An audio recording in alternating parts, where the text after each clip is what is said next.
बघा मित्रांनो, आपण मागच्या व्हिडिओमध्ये एक मशिनरी परचेस, मशिनरी सोल्ड, रोख, उधार या प्रकारचे ट्रान्झॅक्शन बघितले. सर्व ॲसेट्सचे ट्रान्झॅक्शन आपण बघितले होते. आता ह्या आजच्या व्हिडिओमध्ये आपण थोडे एक्सपेन्सेसचे ट्रान्झॅक्शन बघू. बरोबर आहे का? एक्सपेन्सेसचे आपण ट्रान्झॅक्शन बघणार आहोत आणि इन्कमचे ट्रान्झॅक्शन बघणार आहेत. बघा इथे आपण लिहून देतो एक्सपेन्सेस अँड इन्कम ट्रान्झॅक्शन.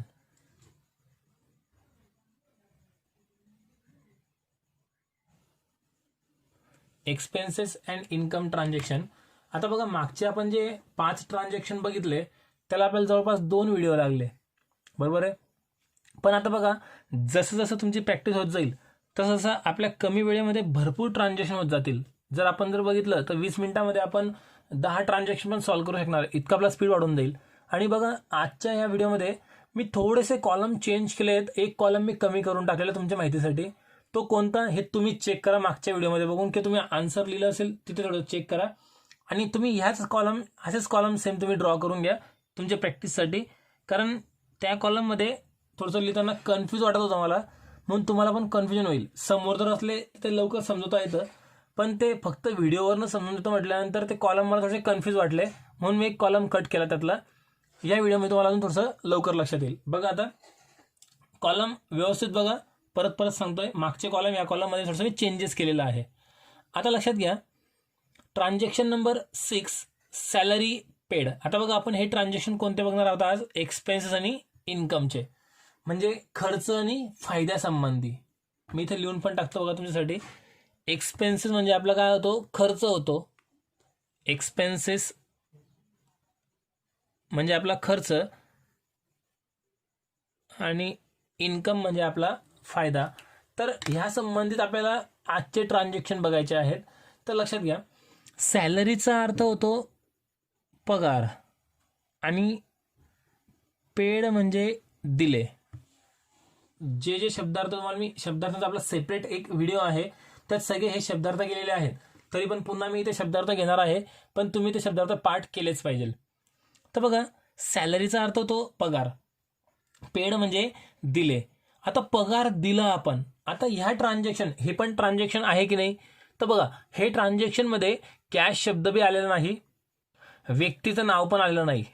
म्हणजे फक्त पेड शब्द जो आहे, पेड शब्दावरून तुम्हाला समजतंय की हा व्यवहार पूर्ण झालेला आहे. पेडचा अर्थ काय होतो? दिला. आता पगार दिलं म्हणजे नेमकं काय दिलं असेल रे आपण? पगार दिला म्हणजे नेमकं काय दिलं असेल? की आपण पगार दिला म्हणजे एक तर पैसे दिले असतील किंवा एखादा चेक दिला असेल.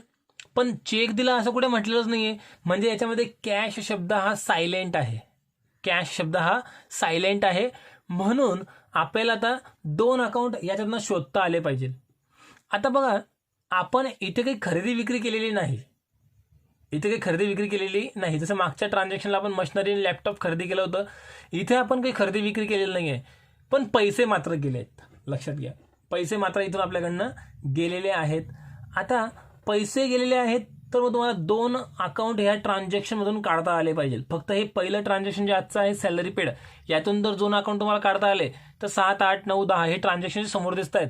यातले पण 2 अकाउंट्स तुम्हाला लगेच काढता येतील. पहिले हे व्यवस्थित समजून घ्या 6 नंबरचं. आणि परत सांगतोय, जे नाही समजणार ते लगेच तुम्ही मला विचारून घ्या. समजल्याशिवाय आपल्या वहीमध्ये लिहू नका, ही सवय लावून घ्या. आता सॅलरी पेड म्हणजे याचा अर्थ काय होतोय? आपण पगार दिला. आता मला सांगा रे, आपण आपल्या सालदाराला पगार दिला, बरोबर आहे की नाही? पगार पण एक तर तुम्ही कॅश देणार किंवा चेक देणार, हे 2 पद्धत आहे. पण अजून एक पद्धत अशी आहे, वस्तू स्वरूपात पण पगार दिला जातो. जसं आपला सालदार जर असेल आणि सालदारचा पगार समजा महिन्याभरात 5,000 रुपये आहे आणि तो समजा ह्या वर्षी आपल्याकडनं 2,000चे गहू घेऊन गेला, तर आपण त्याच्या 5,000 पगार म्हणून 2,000 कट करणार, 3,000 रुपये रोख देणार. म्हणजे आपण त्याचा पगार, बाकी पगार 3,000 रुपये रोख दिला आणि बाकी 2,000 पगार जो आहे तो वस्तू स्वरूपात दिला. बरोबर आहे की नाही? मग असे वस्तू स्वरूपात जे ट्रान्झॅक्शन असतात ते पण तुमचे मी घेणार आहे, ते आपण नंतर बघू. पहिले आपण इथे रेग्युलर ट्रान्झॅक्शन चेक करत आहोत. आता मला सांगा, या सॅलरी पेडमध्ये 2 अकाउंट कोणते कोणते येतील? तर माझ्या माहितीप्रमाणे, म्हणजे मला जे समोर दिसतंय ते एक तर सॅलरी आहेच, म्हणजे ज्याचा हा ॲक्च्युअल व्यवहार आहे, सॅलरी, बरोबर आहे. आता दुसरा जे अकाउंट आपल्याला घ्यायचं आहे तर पेड तर आपण घेऊ शकत नाही. पेडचा अर्थ काय होतो, दिलं. दिलं म्हणजे नेमकं काय दिलं असेल आपण, बरोबर आहे. दिलं म्हणजे काय दिलं असेल, बरोबर विचार केला तुम्ही, कॅश. आपण काय दिलं असेल रे, कॅश. आणि 2 अकाउंट याच्यामध्ये येतील, समजतंय. 2 अकाउंट कव्हर केलं. समज तुम्ही सांगणार सर कॅश तर इथं नाहीच आहे. तुम्ही सांगणार सर इथे कॅश तर नाहीच आहे. तुमचं शंका बरोबर आहे. मग तुम्ही आता हे पेज बघा. आता तुम्ही हे पेज बघा. जर ट्रान्झॅक्शनमध्ये कॅश शब्द नसेल, तसेच व्यक्ती किंवा संस्थेचे नावही नसेल, तो व्यवहार रोखीचा असतो. म्हणजे हा व्यवहार रोखीचा आहे. कॅश शब्द इथे सायलेंट आहे. पण लक्षात घ्या, पेड शब्द इथे कॅशचं काम करत आहे. पेड शब्द इथे कॅशचं काम करत आहे. कारण सॅलरी पेड टू ज्ञानेश्वर असं म्हटलं असेल, आपण ज्ञानेश्वरला सॅलरी पेड केली, तर पेड शब्द येऊन गेला आहे की नाही. तर पेडचा अर्थ काय होतोय, देऊन टाकली. म्हणजे ऍक्च्युअल हा व्यवहार पूर्ण होऊन गेलेला आहे. ऍक्च्युअल हा व्यवहार पूर्ण होऊन गेलेला आहे पेड शब्दावरनं. जर पेड शब्द जर येऊन गेला आहे, व्यवहार जर पूर्ण झालेला आहे, म्हणजे आपण त्याला पैसे पण देऊन टाकलेत. मग त्या व्यवहारामध्ये ज्ञानेश्वरचं नाव यायला नको, असे आपण एक ट्रान्झॅक्शन घेणार आहोत. सॅलरी पेड बघा, मी इथे लिहून टाकतो तुमच्या माहितीसाठी. 11 नंबरचं ट्रान्झॅक्शन मी इथे लिहून टाकतो. Salary paid to Dnyaneshwar. Salary paid to Dnyaneshwar म्हणजे इथे जर पेड शब्द आलेला आहे त्यासोबत जर व्यक्तीचं नाव आलेलं आहे, तर व्यक्तीचं नाव आलं म्हणजे तुम्ही डायरेक्ट त्याला उधारीचा व्यवहार म्हणू नका. कारण तिथे पेड शब्द पण काम करतोय रोखीचा व्यवहार आहे म्हणून. पेडचा अर्थ काय होतोय, दिला. बघा इथे आहे, इथे आहे. तुमच्या माहितीसाठी बघा मी इथे पण करून देईल. Rent paid to landlord. लँडलॉर्डचा अर्थ होतो जागेचा मालक. रेंटचा अर्थ होतो भाडे. भाडं दिलं आपण, जागेचा जो मालक आहे त्याला भाडं दिलं. आता बघा हा पण एक व्यक्ती आहे की नाही, पण या व्यक्तीचं नाव इथं येणार नाही किंवा लँडलॉर्ड इथं येणार नाही, कारण पेड म्हटलेलं आहे, व्यवहार पूर्ण होऊन गेलेला आहे. तर व्यक्तीचं नाव इथं घेण्याची गरज नाही. थोडं हळूहळू तुम्हाला पूर्ण क्लिअर होईल. तर बघा पहिलं ट्रान्झॅक्शन सॉल्व्ह करू. सॅलरी पेड म्हटलेलं आहे. पेड म्हणजे हे कसलं काम करतंय की इथे तुम्ही पैसे देऊन टाकलेले आहेत, याचं काम पेड शब्द करत आहे, बरोबर आहे की नाही. पेड म्हणजे दिले. दिले म्हणजे नेमकं आपण पैसे दिले असतील की नाही, मग इथे कॅश शब्द सायलेंट मानायचा असतो. आता आपण क्लासिफिकेशन करू. क्लासिफिकेशन करणं म्हणजे काय, मी बघा ह्या पेजवर थोडेसे कॉलम पुढे मागे केले आहेत आणि एक कॉलम कमी पण केलेला आहे. तर 2 अकाउंट आपल्याला सापडले, सॅलरी आणि कॅश. याचं क्लासिफिकेशन आपल्याला करायचं आहे. आता क्लासिफिकेशन म्हणजे काय, हे सॅलरी पर्सनमध्ये येईल, रिअलमध्ये येईल की नॉमिनलमध्ये येईल, ते आपल्याला शोधून काढायचं आहे. कॅश तर आपल्याला माहिती रिअलमध्ये येतं. बघा मी इथे लिहून टाकतो, कारण आपण मागच्या ट्रान्झॅक्शनमध्ये कॅशला रिअल लावलं होतं. आता कधी पण कॅश शब्द आला तो रिअलमध्ये येईल. सॅलरी कशामध्ये येईल, विचार करा. सॅलरी कशामध्ये येईल, सॅलरी येऊन जाईल नॉमिनलमध्ये. मी लिहून पण दिलेलं आहे तुम्हाला, परत समजावून सांगतो एक वेळ नॉमिनलमध्ये का बरं आलं. सॅलरी म्हणजे पगार. एक तर पगार मिळेल किंवा द्यावं लागेल, याच्यापेक्षा वेगळं काही होणार आहे का. सॅलरी म्हणजे पगार, मिळाला किंवा दिला. जर मिळाला असेल तर आपलं इन्कम आहे, आणि दिला असेल तर एक्सपेन्सेस आहे. मग तुमचं खर्च असू द्या किंवा फायदा असू द्या. परत मी पेज समोर घेतोय, हे पेज भरपूर वेळा आपल्याला लागणार आहे. नॉमिनल अकाउंटचा नियम काय आहे, खर्च व फायदा संबंधी. मग तुमचा खर्च असो की फायदा असो, तुमचा खर्च असू द्या किंवा फायदा असू द्या, नेहमी त्यासाठी कोणता नियम लागेल, नॉमिनलचा नियम लागेल. क्लिअर होतं इथपर्यंत. हे पेज मी पुन्हा पुन्हा समोर घेतो आहोत, कारण तो भरपूर आपल्याला लागणार आहे. तर नॉमिनलचा नियम का बरं लावला हे तुम्हाला समजलं असेल. आता हे झाल्यानंतर इथे आपण बघू, सॅलरीला नॉमिनलचा नियम लावला, तर नॉमिनलमध्ये नियम काय आहे, रूल्स काय आहेत नॉमिनलचे. Debit all expenses and losses, credit all income and gain. आता मला सांगा, इथे जो सॅलरी आहे ते इन्कम असेल किंवा एक्सपेन्सेस असेल. एक तर इन्कम असेल किंवा एक्सपेन्सेस असेल. मग इन्कम केव्हा आणि एक्सपेन्सेस केव्हा. जर तुम्हाला पगार मिळाला असेल तर आपला इन्कम, दिला असेल तर एक्सपेन्सेस. इथे पगार आपण काय केला रे, दिलेला आहे. म्हणजे मला सांगा सॅलरी इथे इन्कम आहे की एक्सपेन्सेस आहे. सॅलरी इथे आपला एक्सपेन्सेस आहे. बघा मग आपण इथे मिळून येतो, सॅलरी इज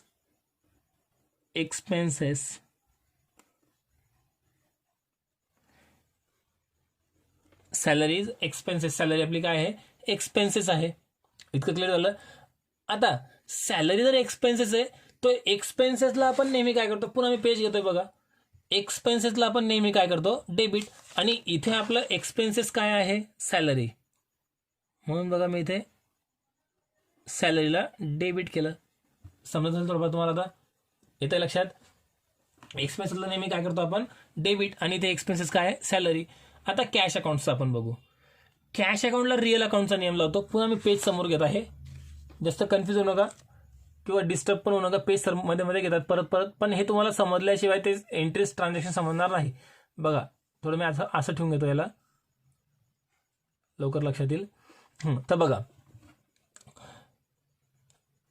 कॅश करता कोणता नियम लागेल, रिअल. मग रिअल मध्ये रूल्स बघा काय, debit what comes in, credit what goes out. एकतर कॅश आली असेल किंवा गेली असेल, ह्या व्यवहारामध्ये एकतर कॅश आपल्याकडे आली असेल किंवा आपल्याकडनं गेली असेल. तर मला सांगा, आपण पगार जर देतो आहोत, सॅलरी जर देतो आहोत, तर त्यासोबत कॅश तुमच्याकडे येईल की जाईल. एकदम सिंपल सब्जेक्ट आहे, सिंपल क्वेश्चन आहे. कॅश आपल्याकडनं गेली पाहिजे, म्हणजे कॅश काय होते रे, गोज आउट. कॅश आपल्याकडनं जात आहे. बघा मी इथे लिहितो, इथे कॅश काय होते आपल्याकडनं,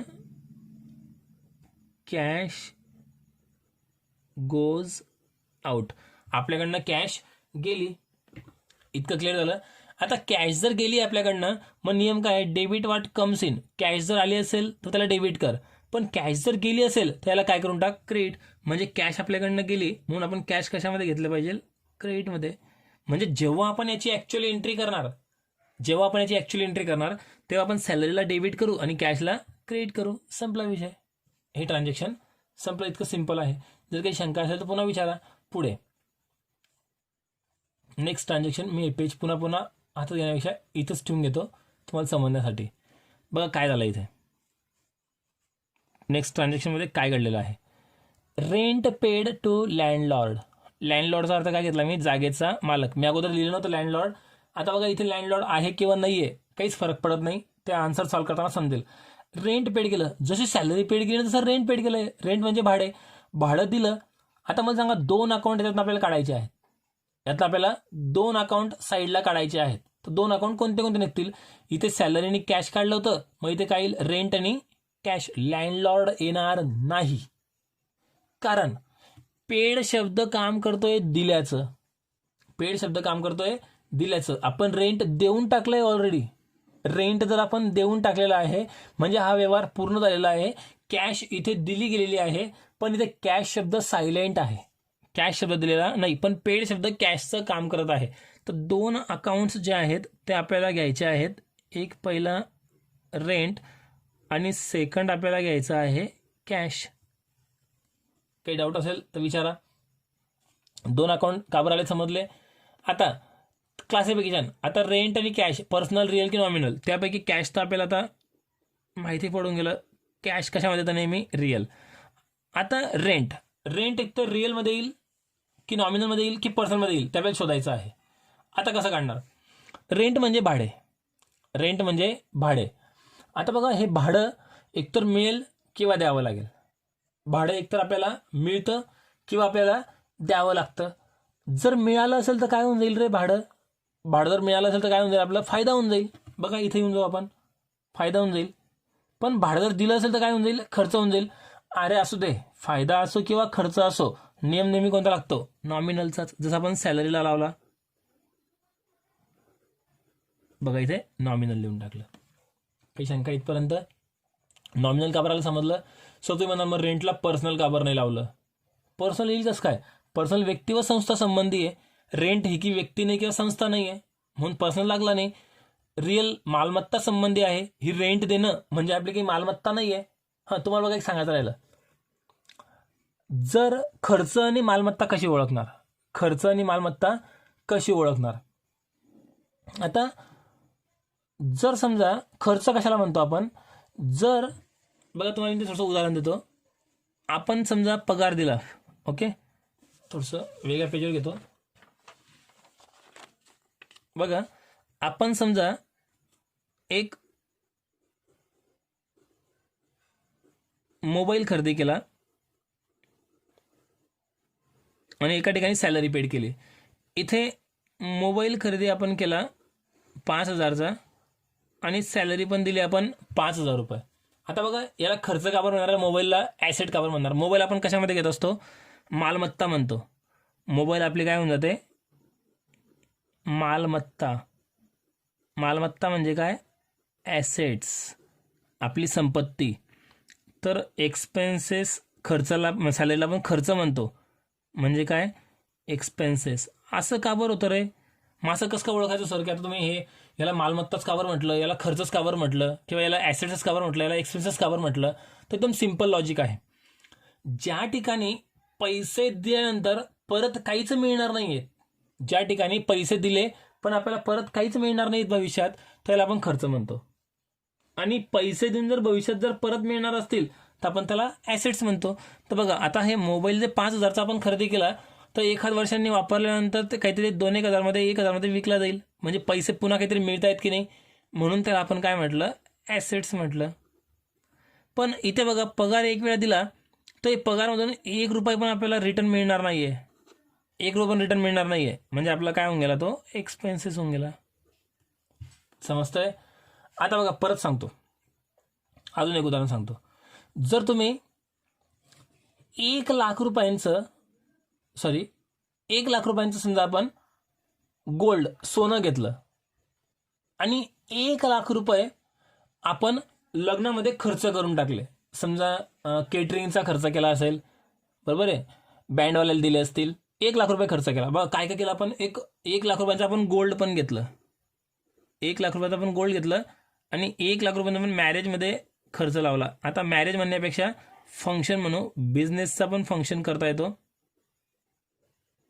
आणि तिथे आपण केटर्सला वगैरे खर्च केला. आता 1 लाख रुपयांचा गोल्ड घेतला तर हे पैसे कधी ना कधी आपल्याला रिटर्न कॅशमध्ये कन्वर्ट करता येतील, पण जो फंक्शन केला आपण ते पैसे पुन्हा रिटर्न मिळणार आहेत का आपल्याला, नाही. तर म्हणून या गोल्डला आपण काय म्हणून देऊ, ॲसेट्स. तर फंक्शन केलेलं आहे, 1 लाख रुपये गेलेले आहे, तर याला आपण काय म्हणून देणार मग आता, एक्सपेन्सेस. ह्या दोघांमधला फरक आहे, समजलं इथपर्यंत. तर आता इथं बघा, इथं क्लिअर करू आपण.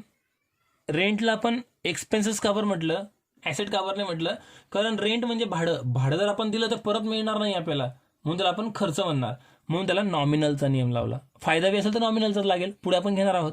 आता नॉमिनलमध्ये बघा नियम काय आहे, debit all expenses and losses, credit all income and gain. आता मला सांगा, रेंट इथे आपलं इन्कम आहे की एक्सपेन्सेस आहे, हे कशावरनं समजेल तुम्हाला, ह्या पेड शब्दावरनं समजेल. इथे पेड शब्द पूर्ण उदाहरणाचं काम करत आहे. पेड मध्ये दिले, आपण रेंट दिलंय म्हणजे आपला नक्कीच काय, तो एक्सपेन्सेस आहे. मग इथं बघा मी लिहितो, rent is expenses, rent is expenses. Clear झालं.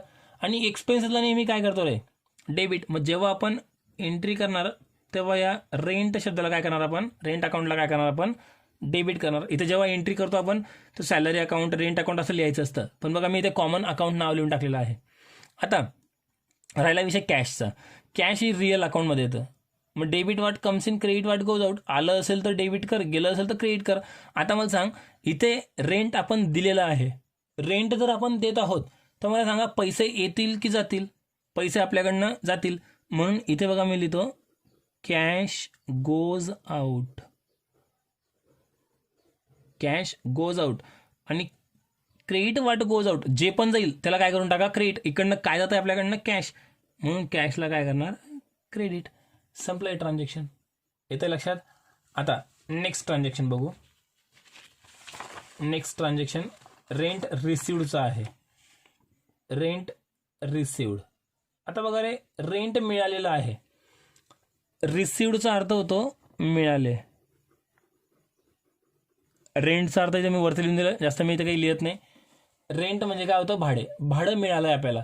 आता मला सांगा, भाडं जर मिळालेलं आहे तर 2 अकाउंट तुम्हाला काढता आले पाहिजे. आता बघा, जसं पेड शब्द इथे कॅशचं काम करत होता, तसं रिसिव्ड शब्द कॅशचं काम करेल. मिळालं ना ॲक्च्युअल, तुम्हाला मिळून गेलं की नाही, म्हणजे काय मिळालं असेल नेमकं रे, कॅशच मिळाली असेल. म्हणजे पहिल्या अकाउंटला कॅश, कशाबद्दल कॅश मिळाली, भाडं, रेंटबद्दल. मग दुसरं अकाउंट सापडलं रेंट. इतकं समजलं. आता कॅशसाठी कोणतं आपण क्लासिफिकेशनमध्ये कोणतं अकाउंट लावतो, रिअल. आणि रेंट करता आता इतक्यात वरती काय लावलं आपण, नॉमिनल. तर परत नॉमिनलच येईल, परत काय होऊन जाईल, नॉमिनल. आणि इथे राहिला विषय, इथे बघा लँडलॉर्ड जागेचा मालक, जर आपण रेंटने घेतलं असेल आणि मालकाला देतोय तर त्या मालकाला जागेचा मालक म्हणजे लँडलॉर्ड म्हणतात, बरोबर आहे. आणि जर आपल्या कोणी भाडेकरी असेल त्याला टेंडंट म्हणतात, टेंडंट, बरोबर आहे. तर इथे बघा लँडलॉर्ड नाव येऊन पण आपण कुठे घेतलं नाही, मग टेंडंटचं पण नाव कुठे येणार नाहीये. आता बघा इथं काय होणार आहे, आपल्याला 2 इफेक्ट्स लावायचे आहेत, 2 इफेक्ट्स. आता 2 इफेक्ट्स काय येतील, आता मला सांगा कॅश आणि रेंट आहे. आता कॅशसाठी रिअलचा नियम लावला, एकतर कॅश आपल्याकडे कम्स इन असेल किंवा गोज आउट असेल, याशिवाय तर वेगळं काही होणार नाहीये. आता मला सांगा ह्या व्यवहारात रेंट मिळाल्यानंतर कॅश येईल की जाईल, नक्कीच इथे आपल्याकडे कॅश येणार आहे. कॅश जर आली असेल तर आपण इथं लिहू cash comes in. Cash comes in, जे पण येईल त्याला काय करायचं, डेबिट, म्हणजे कॅशला आपण काय करणार, डेबिट, बरोबर आहे. आणि आता रेंट बघा इथे काय होतं, इथे रेंट एक्सपेन्सेस होता, इथे रेंट मिळालाय आपल्याला. बघा इथे या नॉमिनल अकाउंटमध्ये रेंट एक तर खर्च असेल किंवा फायदा असेल, इथे रेंट मिळालाय की नाही, debit all expenses and losses, खर्च असेल तर डेबिट कर, इन्कम अँड गेनला काय करतो, क्रेडिट. आता मला सांगा इथे रेंट मिळणं म्हणजे आपलं इन्कम आहे की एक्सपेन्सेस, तर बघा इथं मी लिहितो आता रेंट इज इन्कम. का बरं इन्कम म्हटलं आपण रेंटला रे, सर मग तुम्ही म्हणा सर इथे तर रेंट तुम्ही एक्सपेन्स म्हटलं, इथे इन्कम का बरं म्हटलं, तुम्ही काही पण एवढं बनवताय बरोबर आहे की नाही.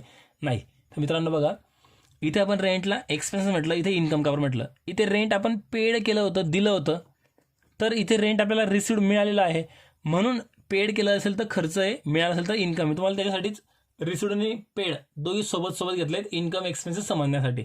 आणि आपलं हेडिंग पण तेच टाकलं आपण वरती, एक्सपेन्सेस आणि इन्कम. तर आता रेंट इथे इन्कम आहे, तर बघा ह्या रूल्समध्ये इन्कमला नेहमी काय करायचं, क्रेडिट. तर इथं इन्कम काय, कॅश की रेंट, तर इथे इन्कम आहे रेंट, म्हणून रेंटला आता होऊन गेलं क्रेडिट. बघा इथे रेंट डेबिटला होता, इथे कॅश क्रेडिटला होता, इथे कॅश डेबिटला गेला, रेंट क्रेडिटला गेलं. का बरं झालं असं, पेडच्या ठिकाणी रिसिव्ड शब्द आला, समजतंय. तर आता मी हा पेज साईडला ठेवतो, पुढचे 3 ट्रान्झॅक्शन आपण सॉल्व्ह करू. कमिशन पेड, कमिशन पेड केलं तर 2 अकाउंट शोधून काढायचे, कमिशन आणि दुसरा पेड शब्द येईल का मग आता, नाही. कमिशनचा अर्थ लिहायचा राहिला दलाली. दलाली म्हणजे काय, समजा एखादा आपण कोणाचा प्लॉट जर विकून दिला आणि आपल्याला त्यातलं समजा 5,000 जर मिळाले तर आपलं कमिशन झालं, तर ते कमिशन. तर एक पहिलं कमिशन झालं. कमिशन पेड, दलाली मिळते पण देतो पण, बरोबर आहे की नाही. समजा आपला एखादा प्लॉट आहे आणि तो आपल्याकडनं विकला जात नाही, आपण एजंटला सांगितलं की माझा प्लॉट विकून दे, तुला मी 2,000 रुपये देईल. मग आपला प्लॉट विकला गेला आहे 1 लाखमध्ये, तर आपण त्याला कमिशन 2,000 रुपये द्यावे लागतील, बरोबर आहे की नाही. मग त्याला म्हणतो आपण दलाली. तर दलाली दिली म्हणजे नेमकं काय देणार आपण त्याला रे, कॅश देणार. मग बघा इथे आपण कॅश शब्द दुसरा अकाउंट घेऊ, कॅश शब्द आपण इथे दुसरा अकाउंट घेऊ. आता क्लासिफिकेशन लावायचं आहे. कमिशन जर दिलं असेल तर खर्च आहे, मिळालं असेल तर इन्कम आहे. खर्च असो की इन्कम असो ते आपण नंतर बघू, पण जे बी असेल खर्च किंवा इन्कम, तर कमिशन मिळालं असेल किंवा दिलं असेल, मिळालं असेल तर इन्कम आहे, दिलं असेल तर एक्सपेन्सेस आहे. इन्कम असो किंवा एक्सपेन्सेस असो, नियम तर नॉमिनलचाच लागेल. ते इन्कम आहे की एक्सपेन्स आपण नंतर आता परत बघू. त्यानंतर कॅश करता नियम कोणता लावतो, रिअल. आता बघा कमिशन इथे आपल्याला मिळालं आहे की दिलं आहे, पेड म्हटलेलं आहे. पेड शब्द इथे कॅशचं काम करत होता म्हणून कॅश आपण घेऊन टाकलं. पेड म्हणजे ॲक्च्युअली आपण देऊन टाकलेलं आहे, आणि जर दिलेलं आहे तर कॅश आपल्याकडनं जाणारच आहे. तर कॅश शब्द इथे सायलेंट होता, आपण तो कॅश लिहून घेतला, सॅलरी पेड सारखा. आता बघा पुढे कमिशन नॉमिनलमध्ये येणार. नॉमिनलचा नियम काय आहे, debit all expenses and losses, credit all income and gain. तुमच्यासाठी मी समोर घेतो, बघा पेज इथे दिसतंय तुम्हाला, नाही दिसतंय अजून, हे बघा मी समोर घेऊन आलो पेज, दिसतंय का व्यवस्थित, हां. तर कमिशन नॉमिनल अकाउंटमध्ये येईल, खर्च राहील किंवा फायदा राहील. तर बघा debit all expenses and losses, credit all income and gain. जर समजा कमिशन दिलं असेल तर आपलं एक्सपेन्सेस, मिळालं असेल तर इन्कम. इथे पेड म्हटलं म्हणजे दिलं आहे आपण, पेड म्हणजे काय, दिले. जर दिलं असेल तर आपलं काय होऊन जाईल, एक्सपेन्सेस खर्च होऊन जाईल. आणि बघा खर्च आहे म्हणून बघा मी इथे लिहितो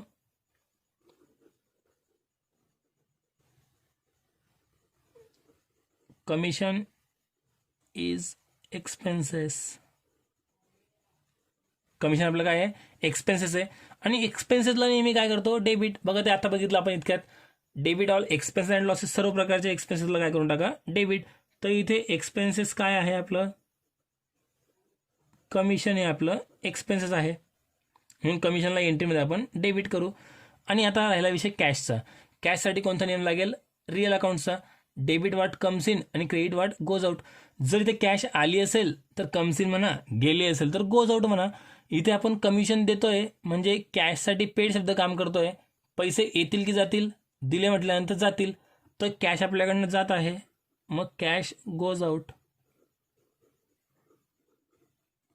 आणि क्रेडिट वाट गोज आउट, जे पण जाईल त्याला क्रेडिट करा. काय जात आहे, कॅश, म्हणून कॅशला क्रेडिट. बघा परत सांगतो नियम काय, debit what comes in, credit what goes out. जे जाईल त्याला क्रेडिट करा, गोज आउट काय जात आहे, कॅश, म्हणून कॅशला क्रेडिट. एक्सपेन्सेसचा नियम काय आहे, debit all expenses and losses, credit all income and gain. एक्सपेन्सेसला डेबिट करा, इथं एक्सपेन्सेस काय, कमिशन, म्हणून कमिशनला डेबिट. संपलं. आता बिलकुल याच्या विरुद्ध, कमिशन रिसिव्ड. रिसिव्डचा अर्थ काय सांगितलं थोड्या वेळापूर्वी, मिळाले. कमिशनमध्ये दलाली मिळाली आपल्याला. मिळाली म्हणजे आता कॅश येईल. आणि लक्षात ठेवा हे जे दोन अकाउंट मी घेतोय हे वरती खाली पण झाले इथे, तर काही फरक पडत नाही. पण एंट्री करताना जे डेबिटला येईल त्या अगोदर डेबिटला लिहा, जे क्रेडिटला येईल त्यानंतर क्रेडिटला लिहावं लागतं, लक्षात घ्या.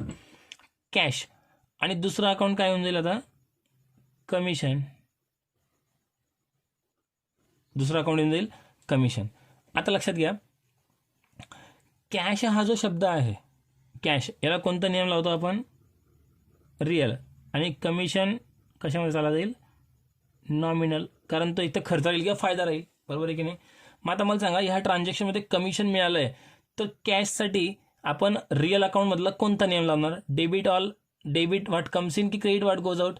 कॅश आली की गेली, बघा रिसिव्ड म्हणजे मिळाले, कॅश आपल्याकडे आलेली आहे, म्हणून आपण इथे नाव देणार कॅश कम्स इन.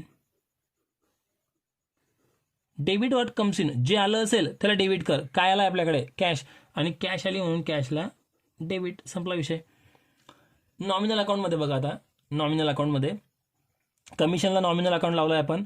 नॉमिनल अकाउंटचा नियम काय, debit all expenses and losses, credit all income and gain. Receive म्हणजे मिळाले. आता मला सांगा कमिशन मिळाल्यानंतर कमिशन आपलं एक्सपेन्सेस की इन्कम. मागच्या ट्रान्झॅक्शनमध्ये कमिशन आपण दिलं होतं तर आपला एक्सपेन्सेस इथे आला होता, पण इथे मिळतंय म्हणजे इथे कमिशन आपलं काय होऊन जाईल, इन्कम होऊन जाईल. आणि debit all expenses, credit all income. इन्कमला क्रेडिट करा, इथे इन्कम काय, कमिशन, म्हणून कमिशनला काय करून टाका, क्रेडिट. समजतं इथपर्यंत. एक लास्ट ट्रान्झॅक्शन बघू या व्हिडिओचं, जे आपण एक्स्ट्रा तर लिहिलं होतं स्टार्टिंगला, सॅलरी पेड टू ज्ञानेश्वर. आता बघा पहिल्या ट्रान्झॅक्शनमध्ये पण आपण सॅलरी पेड केली होती, बघा इथे, हे बघा इथे सॅलरी पेड केली होती, इथे पण परत सॅलरी पेड केली. फरक काय, इथे कोणाला पेड केली नाव दिलेलं नव्हतं, इथे कोणाला पेड केली याचं नाव दिलेलं आहे. पण लक्षात घ्या पेड शब्द कसला काम करणार आहे, की व्यवहार पूर्ण झाल्याचं, पैसे दिल्याचं. कॅश शब्द सायलेंट आहे. तर इथे लक्षात घ्या ज्ञानेश्वरचं नाव कुठंच घेण्याची गरज नाही, फक्त काय येईल परत, सॅलरी आणि कॅश. ज्ञानेश्वरचं नाव का बरं नाही आलं, मग तुम्ही म्हणा सर व्यक्तीचं नाव तर आलेलं आहे, तर तुम्हाला व्यक्तीचं नाव जर आलेलं आहे आणि कॅश शब्द जर नाही आहे तर हा व्यवहार उधारीचा आहे. हा व्यवहार उधारीचा नाही. पेड शब्द रोखीचा व्यवहार आहे, हे तुम्हाला डिनोट करत आहे, हे तुम्हाला दर्शवतोय की हा शब्द रोखीचाच आहे, कॅश शब्द जरुरी नाही आहे. हा व्यवहार रोखीचा आहे कारण पेड शब्द आलेला आहे, व्यक्तीचं नाव आलेलं आहे आणि कॅश शब्द नाही, तो उधारीचा असं मी समजलं होतं काल. पण इथे पेड शब्द कसला काम करत आहे, कॅशचं. कॅश सायलेंट आहे म्हणजे हा व्यवहार कसा होऊन गेला, रोखीचा. तर परत बघा जे सेम आहेत तेच येईल. सॅलरीला कोणता अकाउंट लागेल, नॉमिनल. मग इथे सॅलरी इन्कम की एक्सपेन्सेस, तर सॅलरी इथे एक्सपेन्सेस. कॅशसाठी कोणतं लागेल, रिअल. कॅश कम्स इन की गोज आउट, इथे कॅश इथे गोज आउट. तर सॅलरी एक्सपेन्सेस आहे तर एक्सपेन्सेसला नेहमी काय करणार आपण, डेबिट. इथे कॅश गेली म्हणून कॅशला क्रेडिट. आणि आजचा व्हिडिओ हा तुमचा संपला. आज आपण हे 5-6 ट्रान्झॅक्शन बघितले. काही शंका असेल तर मला विचारून घ्या. Okay, bye.